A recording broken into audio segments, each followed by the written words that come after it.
Hello friends, welcome to Mu Lessons. In the previous videos of mechanics, we have covered most of the parts regarding Newton's law, about drawing free body diagrams and many more. In this video, we will see what is the concept of moment of inertia and all those things.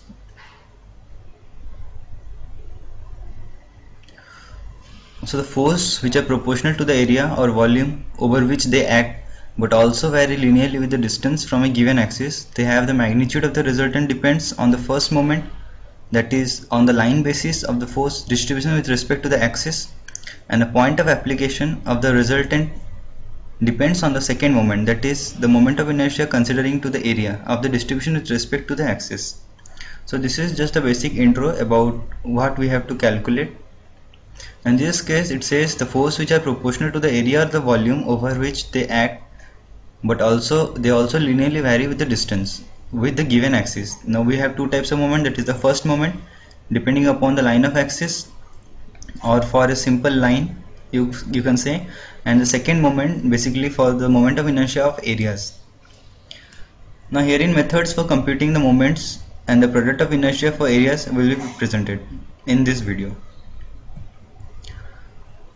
Now we'll consider the moment of inertia of an area. First of all, consider a distributed force.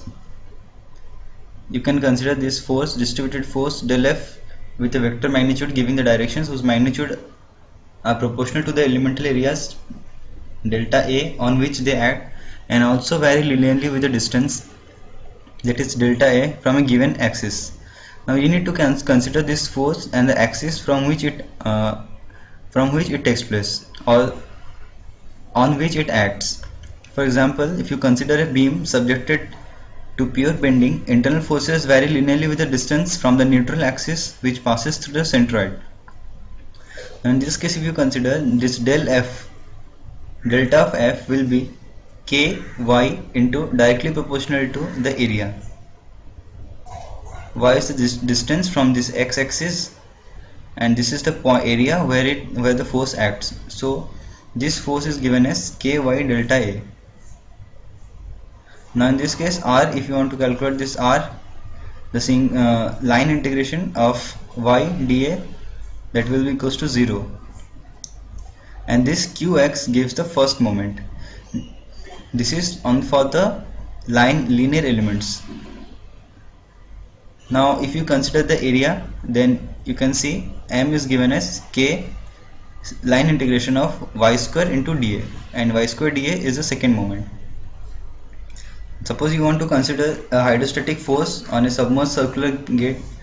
In this case what happens, the force is directly proportional to the pressure of this water into the area. Now this pressure of this water is given as gamma times y delta A in this case. At this particular point, that is the area given as del A, and from the point of axis the distance is y.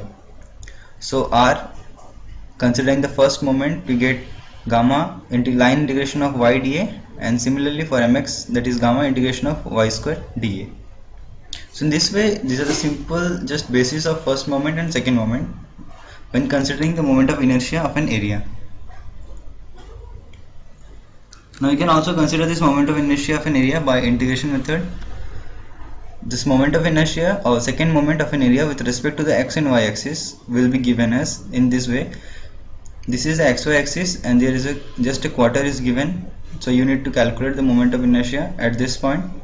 So Ix, that is along the x-axis, Ix is given as integration of y square dA. That means this area is at a distance of y distance from the x-axis, and as we are calculating the second moment or moment of inertia of an area, we will consider Ix is equals to integration of y square dA. Similarly Iy will be from y-axis, it is at a distance of x, so x square integration of linear integration of x square into dA. So these are quite simple applications or numerical formulas. Now evaluation of these integrals is simplified by choosing dA to be a thin strip. The most important thing is you need to consider a thin strip which will integrate through the limits and will get the whole area. Now this can be simplified by choosing this dA delta A or dA to be a thin strip parallel to any one of the coordinate axis. You can take this strip as parallel to the x-axis, or you can take in this part as parallel to the y-axis. So anyone you can take. Suppose if you will take this thin strip dA parallel to the x-axis, then dIx will be y square into dA. And similarly, if it is taken as parallel to the y-axis, then diy will be x square into dA. For a rectangular area, Ix is given as linear integration of y square dA, and changing the limits from 0 to h. If you want to calculate for a complete rectangular area, I am not talking about these sectors, I am talking about this complete area, a rectangular area. You need to calculate it as follows: from 0 to h, the higher limit is h. Now you have considered the area as dA. dA is given as b into small length, that is dy. Now this area will travel from, imagine this part will travel from 0 to h. So we will integrate 0 to h y square, the distance from the axis y square, into b into dy. And after solving this integration, simply we get 1 by 3 bh cube. The formula for rectangular areas may also be applied if you want to calculate it is strips parallel to the other axis also. Suppose you want to calculate it for such a figure, that is a sector. Similarly, you can get dIx will be 1 by 3 y cube into dx, and diy will be x square into y dx. So in this way, you can start with small areas and integrate in over the whole limit. Now what is polar moment of inertia? The polar moment of inertia is an important parameter in problem solving involving the torsions of the cylindrical shafts and rotation of slabs. So generally it comes whenever there is a rotation of around a slab or a rotation around shafts. So it is given as J0, that is given as r square into dA. Now the polar moment of inertia is related to the rectangular moment of inertia. Now consider this as a rigid figure. The distance of this area is at a distance of r, and this r is considered as a hypotenuse, so you can replace r as x square plus y square. You can replace this r square as x square plus y square into dA. Now just opening up the integration for each of these values, you can get J0, that is the polar moment of inertia, is equals to the rectangular moment of inertia at both the axes, that is one Ix and Iy. Now see about the radius of gyration of an area. Now consider a area A with moment of inertia Ix. Imagine that the area is concentrated in a thin strip parallel to the x-axis with equivalent Ix. Now as we have considered this small area at a distance of kx from the x-axis, so simply Ix will be kx square into the area A. From this we get the distance kx is equals to root over of Ia by A. Now what about the radius of gyration? Radius of gyration means it is the radius from the origin about which the selected particle is about to move. That means kx is the radius of gyration with respect to the x-axis about which this selected area will move. Similarly, you can select ky, which is parallel to the y-axis. Similarly, Iy will be ky square into A, that is ky will be root over of Iy by A. Now if you want to consider for polar moment of inertia, you take a circular disc in this form. So J square will be J0 will be k0 square into A, and this k0 will be J0 by A, provided if you want to calculate this k0, that is the hypotenuse, we can write k0 square is equals to kx square plus ky square, making it a complete right angle triangle. So in this way you can get the radius of gyration for a particular given area. And the first moments of area and the lines. Now there are some points to remember. You can see these pictures.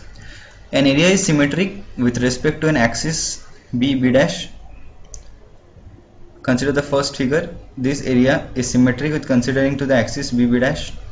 If for every point P there exists a point P dash such that P dash is perpendicular to BB dash. So obviously this both P and P dash are perpendicular to the axis BB dash, and so we can say that this BB dash divides the whole figure into two equal parts. Now the first moment of an area with respect to the linear of symmetry is always 0. So if you consider with respect to B dash, then it will be 0.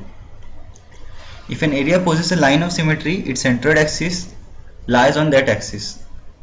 Now if an area, consider this trapezoidal area. Now if this area, obviously this area possesses a line of symmetry. If we make it into two halves, then its centroid will lie on this line of symmetry.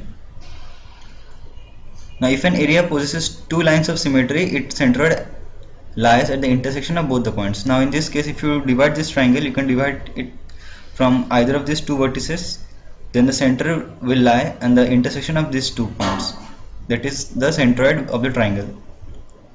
Similarly, an area is symmetric with respect to the center O if for every element dA at xy there exists an area dA of equal area of minus x minus y. Now if you want to calculate the first moment in this case, so the area is symmetric with respect to the center O. From the first half, the upper half and the lower half both are same if for every element dA at x and y positions there exists an equivalent element at minus x and minus y positions. So in this way also you can find, these are some simple figures from which you can directly find the centroid where it lies. Now if the centroid of the area coincides with the center of the symmetry in this case. So we'll start with an example 0. So for the plane area shown, determine the first moment with respect to the x and y axis and locate the centroid. So just think a bit and just think how can you split this area.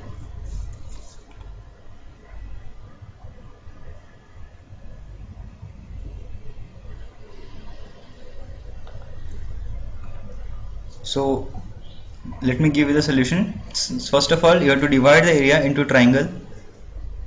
This part can be divided into a triangle, a rectangle, then a rectangle, then a semicircle with a circular outcut. Now first calculate the first moments of each area with respect to the axis. Then find the total area of the first moment of the triangle, rectangle, semicircle, and subtract the area of the first moment of the circular cutout. So after doing that, you can find the centroid of this, determine the first moment and the centroid of this whole figure. So as the dimensions are given, we will proceed to the solution part.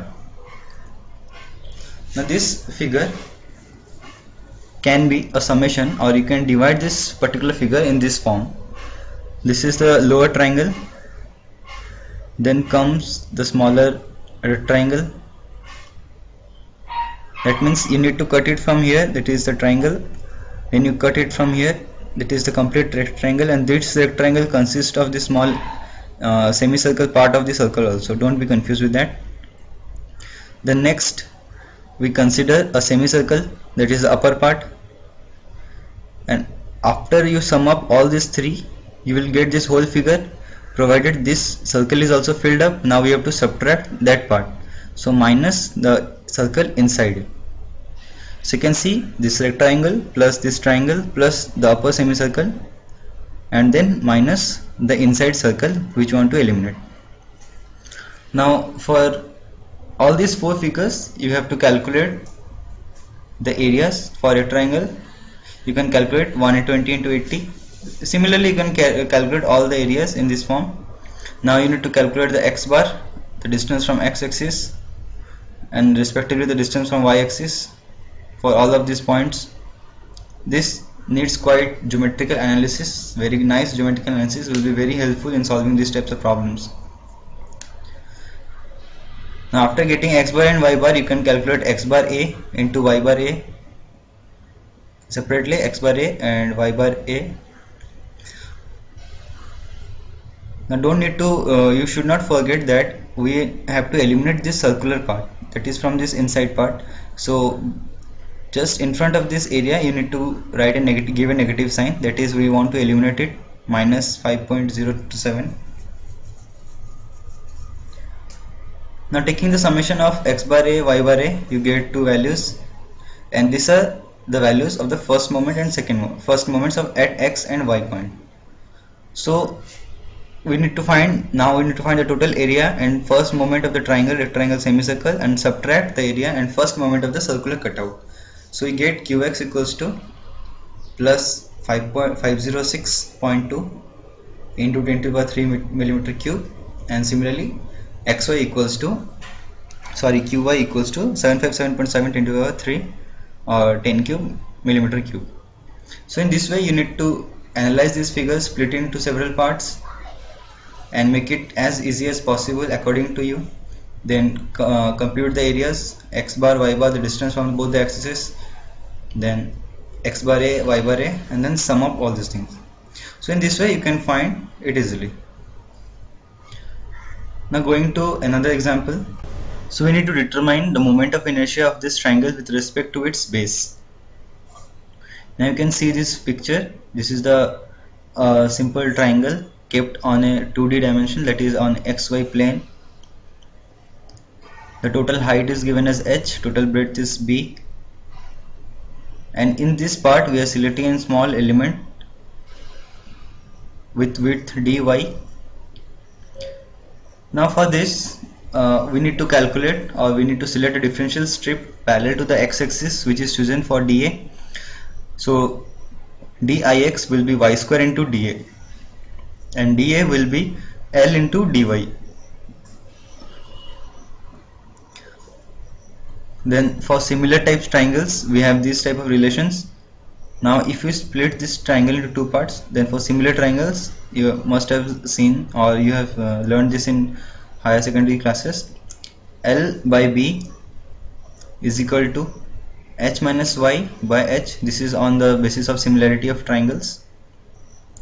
From this you can get L equals to B h minus y by h. For solving all these questions you need to have very much good hold on these mathematical concepts and knowledge about dealing with these geometrical figures.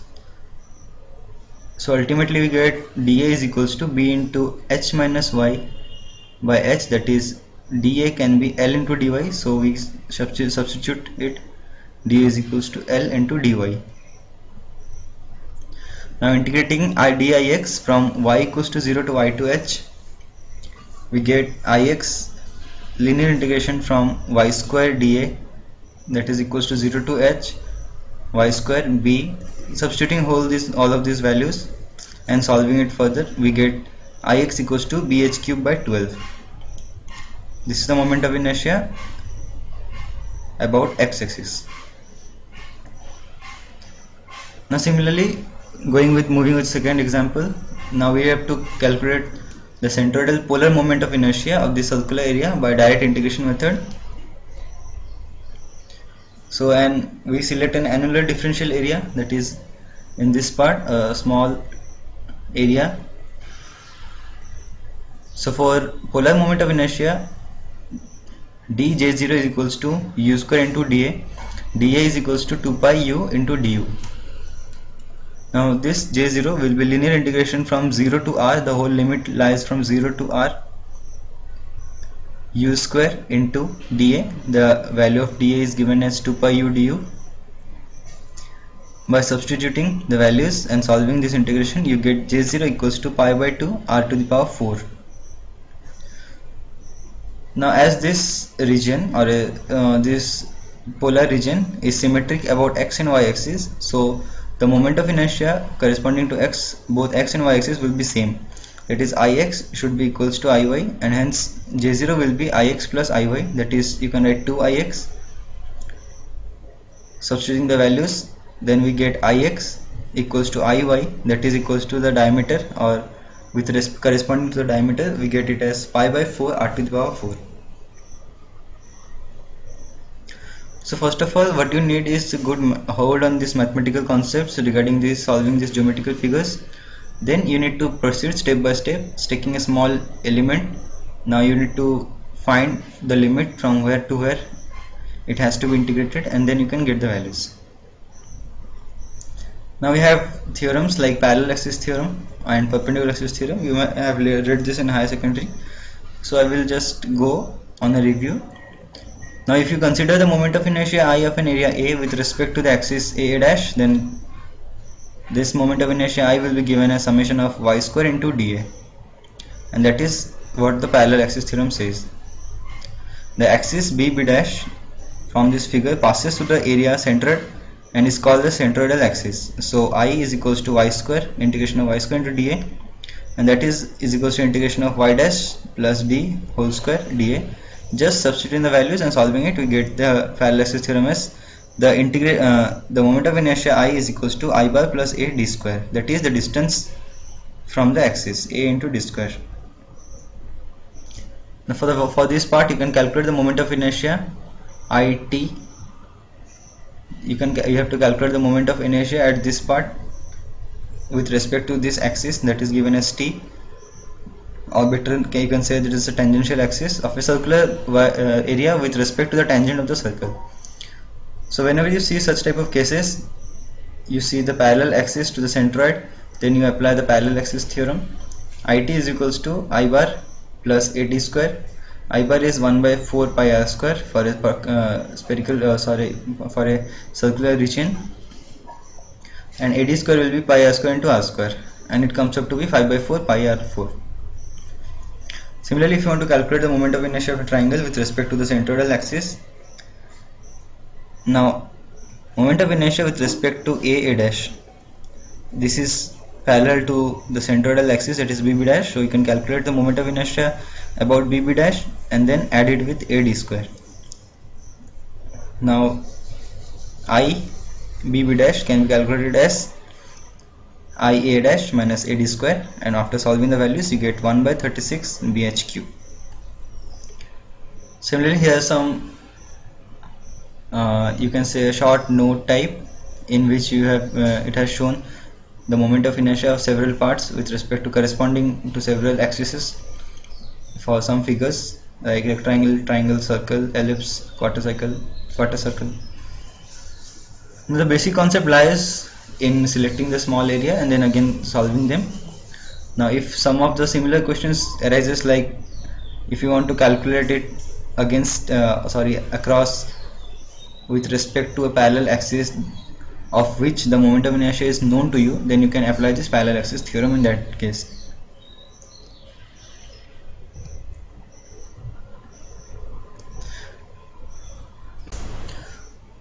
This is another example.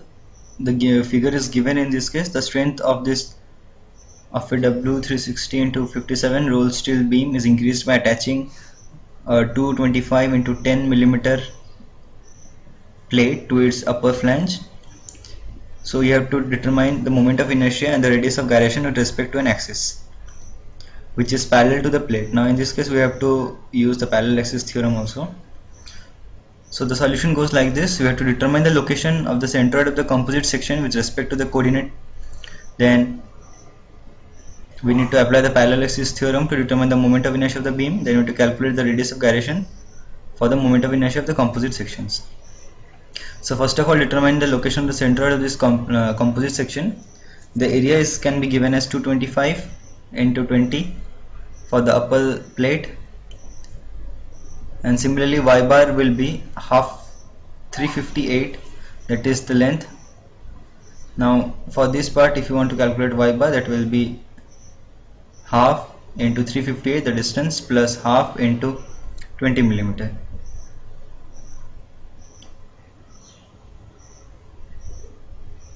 Just go with these pictures. So this y bar will lie on this centroidal axis, or you can say this is a zero axis, the 0 point. Now as we have solved before, you have to solve it in this manner, dividing this the figures into two parts, that is about the plate and the beam section. Then we calculate the area, then we put the values of y and y bar a, and we get the values of y bar a, summation for all these values. So this y bar lies at a point 72.51 millimeter. Now we need to apply the parallel axis theorem. Parallel axis theorem states that the moment of inertia about an axis plus a y bar square. Now we have got this y bar from the previous equations. This y bar is the distance from the axis, and by applying this parallel axis theorem you can get the ix bar for the beam section and also ix bar for the plate section.